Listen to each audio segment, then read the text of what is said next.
안녕하세요. 서울 창업허브와 함께하는 디자인 싱킹 고객 중심의 창업교육 10회차입니다. 이번 회차는 문제 정의하기 세 번째 시간입니다. 고객의 문제를 효과적으로 재구성해보는 방법에 대해서 알아보도록 하겠습니다. 네, 여러분들 눈에는 이 사진이 누구로 보이시나요? 젊은 여자일까요? 아니면 나이 든 할머니일까요? 젊은 여자로 보이시는 분들은 뒷모습을 보고 있으시는 거고요. 할머니를 보고 있으신 분들은 옆모습을 보고 있는 겁니다. 우리가 문제를 바라볼 때도 어떤 관점으로 보느냐에 따라서 달라질 수가 있다는 얘기를 드리는 건데요. 예를 들어서 우리 기업은 젊은 여성을 타겟으로 하여 운동기구를 개발하는 회사라고 생각해보면 그 여성이 가지고 있는 문제가 날씬한 몸을 위해서라고 섣불리 단정 짓기보다는 다시 한번 문제를 생각해 보실 수 있습니다. 우리 기업의 운동기구가 나이는 젊은 여성이지만 나이 든 할머니와 같이 마음은 무언가를 시도하려는 의욕을 잃은 것이라고 문제를 본다면 그들을 위한 다른 제품하고 서비스가 생각이 나죠. 그들을 위해 조금 더 재밌게 접근할 수 있는 운동 도구라던가 아니면 옆에서 같이 의욕을 북돋아 줄 수 있는 심리 트레이너 서비스라던가, 물론 심리 트레이너는 제가 만들어낸 용어입니다. 그런데 그런 분들에게 필요할 수 있을 것 같다라는 생각이 들죠. 네. 그래서 다른 관점으로 바라보는 것들에 대해서 이번에 얘기를 할 텐데요. 프레임이란 사고 방식이나 느끼는 방식의 틀을 의미하는데, 여기서 리프레이밍 이런 사고 방식이나 느끼는 방식의 틀을 바꾸는 방법입니다. 이 리프레이밍이란 단어는 심리 치료에서도 많이 쓰이고요. 마케팅 방법론에서도 많이 쓰입니다. 저는 이것을 답을 다시 찾는 것이 아니라 문제 자체를 다시 바라본다는 의미로 오늘은 사용하도록 하겠습니다. 네.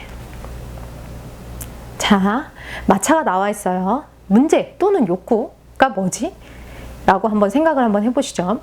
마차, 예전에 우리가 돌아가서 자동차가 없었을 때 빠르지 않은 말이 문제야. 튼튼하고 잘 달리는 마차가 필요해.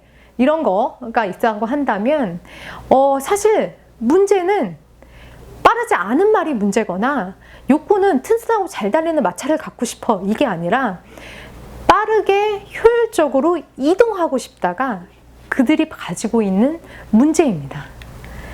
네. 이게 실제로 헨리 포드가 얘기했던 건데요. 포드 자동차를 만든 헨리 포드요. 만약 소비자의 소리를 들었다면 나는 지금쯤 빠른 마차를 만들었을 것이다 라고 얘기를 했습니다. 네. 혁신은 과거의 것을 단지 더 좋게 만드는 일이 아니라고 얘기를 했는데요. 저렴하고 빠른 마차를 원했던 시장의 요구와는 달리 헨리 포드는 모델 T라고 불리는 자동차를 만들었습니다. 네, 그러니까 빠르게 효율적으로 이동하고 싶다라는 거에 대한 욕구를 정의를 해낸 거죠. 네, 이것을 위한 이 효과적인 재구성, 문제를 효과적으로 재구성하기 위한 7가지 연습 방법을 먼저 말씀을 좀 드릴게요. 첫 번째, 의견을 평등하게 나누고 생각을 공유하세요. 권력이 평등하다는 것, 내가 누구보다 부하고 상사고 하지 않도록 그런 것들이 나의 생각들을 중단시키지 않도록 하시는 겁니다. 그리고 리프레이밍이 필요함을 공유하시는 거예요. 우리가 이거 문제를 다시 바라보는 것이 중요하다라고 같이 공유하는 겁니다. 한 사람은 바라보는 게 필요해. 근데 한 사람은 아니야, 필요 없어. 그냥 그게 정답이야. 이렇게 얘기를 하실 수도 있죠. 그러니까 필요함을 공유하는 사람끼리 필요하다는 생각을 공유해 주셔야 됩니다. 두 번째, 외부인들을 토론에 한번 참여시켜 보시는 겁니다. 외부인들을 데려오라는 것은 컨설턴트나 유명한 전문가를 데려와서 해결하는 것이 아니고요. 외부인에게 해결책을 찾는 것이 아닙니다. 해결책을 찾기 위한 새로운 재료를 공급하라라는 겁니다. 그러니까 못 보던 것의 관찰 혹은 외부 시선, 다른 관점 이런 거 말이죠. 그래서 외부 사람은 상황에 대한 전문가가 아닙니다. 우리가 전문가죠. 그래서 문제를 해결할 수는 없어요. 그러나 관찰로 인해서 기업이 골몰에 있기 때문에 보지 못하는 자신의 관점에서 벗어나기 위한 방법으로 외부인을 토론에 참여시키는 건 좋습니다. 세 번째, 사람들이 이해하는 바를 쓰도록 해주세요. 사람들은 흔히 구두로, 말로, 이게 문제가 뭐지? 그러면 흔히 모두가 동의한다라고 얘기를 해요. 그런데 그 회의가 떠나고 난 다음에는 문제에 대해서 서로 다른 견해를 가졌다라는 것을 다시 확인하시게 될 겁니다. 문제가 무엇인지 모두 동의한다고 쉽게 단정짓지 마세요. 이럴 때 좋은 방법은 문제가 무엇인지 설명할 수 있도록 문장으로 쓰도록 하는 겁니다. 예를 들어 경영진은 회사의 문제가 혁신 부족이라는 데 동의를 할 수 있어요. 그런데 각 구성원에게 한두 문장으로 무엇이 잘못되었는지 설명하도록 요청하면 프레임이 어떻게 다른지 빠르게 확인할 수 있는데요. 어떤 사람들은, 우리 직원들은 혁신에 대한 동기가 없습니다. 또는 상황의 긴급성을 이해하지 못합니다. 라고 주장할 거고요. 다른 사람들은 적절한 기술을 가지고 있지 않다라고 얘기를 할 겁니다. 그리고 우리 고객은 혁신에 대해서는 신경 쓰지 않을 거예요. 라고 얘기를 한단 말이에요. 중요하지 않은 단어, 요런 중요하지 않은 단어 선택조차도 문제에 대해서 새로운 관점을 제시할 수 있기 때문에 문장으로 한번 써보게 하는 겁니다. 그리고 실제로 써봤을 때 그런 표현들의 세심한 주의를 기울이면서 한번 우리는 쓰게 되죠. 네, 그렇기 때문에 사람들이 서로 이해하는 바를 그냥 말로 하고 끝나는 게 아니라 직접 쓰도록 하시면 도움이 될 겁니다. 그 다음에 네 번째, 무엇을 놓치고 있는지 한번 물어봐 주세요. 문제에 대해서 설명을 했을 때 사람들은 설명에서 빠질 수 있는 내용을 찾기보다는 설명된 내용의 세부 사항을 조사하게 됩니다. 네, 그래서 문제 정의에서 언급되지 않은 사항을 물어보세요. 뭐가 빠지지 않았나? 이 문제를 이렇게 정의했을 때 우리가 빠뜨린 것이 없었을까? 라고 한번 물어봐 주시면 그것들에 대해서 확인하실 수 있을 겁니다. 그리고 다섯 번째, 문제를 여러 카테고리로 한번 생각을 한번 해보세요. 예를 들어서 가정의 케이블 TV에서 어린이 채널이 있습니다. 새 앱을 출시했을 때 많은 아이들이 다운로드를 받았어요.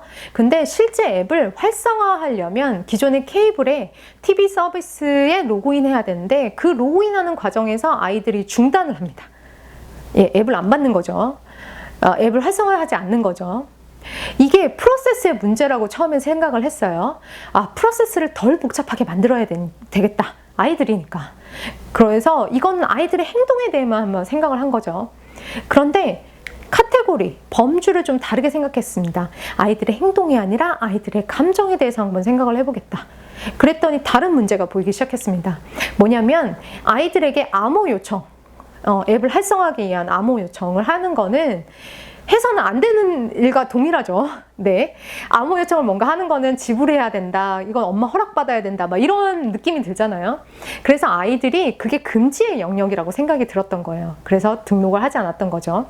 그래서 되게 해결책이 간단하게 나왔습니다. 부모에게 암호를 물어봐도 괜찮다는 짧은 동영상을 추가했어요. 자, 이때는 암호를 물어보세요. 부모님에게. 라는 동영상만 추가했는데도 불구하고 굉장히 많은 수의 다운로드가 됐습니다. 네, 이렇게 문제를 여러 카테고리로 한번 생각을 한번 해보세요. 아이들 행동만 문제야, 이건 혹은 프로세스만 문제야, 이렇게 생각해 보지 마시고요. 그 다음에 여섯 번째, 긍정적인 예를 분석 한번 해보세요. 잘 되고 있는 경우를 살펴보고 우리와 무엇이 다른지를 한번 질문을 해보십시오. 네, 우리는 보통 부정적인 것, 내가 빠뜨리고 있는 것들에 대해서만 이제 생각들을 하는데요. 긍정적으로 굉장히 잘 되고 있는 것, 내가 같은 데에서 회의를 할 때도 내가 어떤 때는 회의가 굉장히 잘 됐는데 어떤 때는 되게 다운되고 이상한데, 그럼 잘 됐을 때는 어떤 게 있었을까? 내가 잘 안 된 회의만 기억을 하지 마시고 그게 무슨 문제가 있을까라는 것만 생각하지 마시고, 그러면 잘 된 회의에서는 어떤 요소가 있었길래 내가 그런 생각들을 했을까라는 것들을 한번 생각을 해보시면 도움이 됩니다. 그리고 또 한 가지는, 이 방법의 좋은 거는 긍정적인 요소를 사람들이 받아들이기가 쉬워요. 그렇죠. 그래서 긍정적인 예를 분석하셔라. 그 다음에 마지막 7번째는요, 목표에 대해서 다시 한번 생각을 해보시는 겁니다. 네, 해결해야 되는 목표들을 먼저 설정을 하시고요. 네, 예를 들어서 개 보호소의 입양 프로그램이 있어요. 입양을 늘리는 것이 목표가 아니고 주인과 함께 할 수 있도록 하는 것이 우리 보호소의 목표다. 이렇게 목표에 대해서 다시 한번 설정을 했을 때 다른 관점이 보입니다. 그러니까 우리가 해결해야 되는 목표는 무엇이지? 라는 것들을 다시 한번 설정해 보시면 다양한 관점 혹은 리프레이밍이 되실 겁니다. 네, 그 다음에는 실행을 한번 해보시는 건데요. 지금까지는 문제를 재구성할 수 있도록 여러 가지 방법들을 말씀드렸으면 이제는 테스트 한번 해보세요. 그러면 문제를 재구성했으면 정말로 그게 맞는지에 대한 가설도 한번 다시 한번 검증을 해보시고요. 프로토타입 실행해서 테스트를 해보는 거 놓치지 말으셔야 됩니다. 자, 마지막으로 이 장표를 보여드리고 마치도록 하겠습니다. 이 장표는 디자인 싱킹 프로세스에서 일어나는 일인데요. 자, 생각이 사실 디자인 싱킹 프로세스는요. 생각이 확장됐다가 그것들의 생각을 정리했다가 다시 확장됐다가 그것들의 생각을 다시 정리하게 됩니다. 네, 우리가 공감을 통해서 많은 생각들을 해봤죠. 다양하게 고객에 대해서. 그래서 생각이 확장됐습니다. 근데 그 많은 생각들을 진짜 문제가 뭔지? 정말 이 문제가 맞나? 다른 관점에서 생각해보고 검증해보고 예, 테스트해보고 네, 그렇게 해서 문제의 숫자를 줄입니다. 한 가지 혹은 몇 가지로. 예, 이런 상태가 계속 반복이 되는데요. 사실 이 과정은 결코 쉽지 않은 과정입니다. 문제가 그 생각이 확장되면 그 모호함이 있어요. 그 모호함을 견디셔야 되고요. 다시 또 그 모호함 속에서 사실은 문제가 몇 가지로 정리가 되려면 그 많은 기준점, 여러 가지 다양한 관점에서 생각을 한번 해보셔야 됩니다. 그런데 쉽지 않은 과정이지만 이 과정들을 한번 거치시면 이것들이 그리고 익숙해지시면 더 창의적인 생각 그리고 진짜 고객을 위한 아이템을 찾아내실 수 있을 겁니다. 고객 정의하기 3번째 시간 마치도록 하겠습니다. 수고하셨습니다. 감사합니다.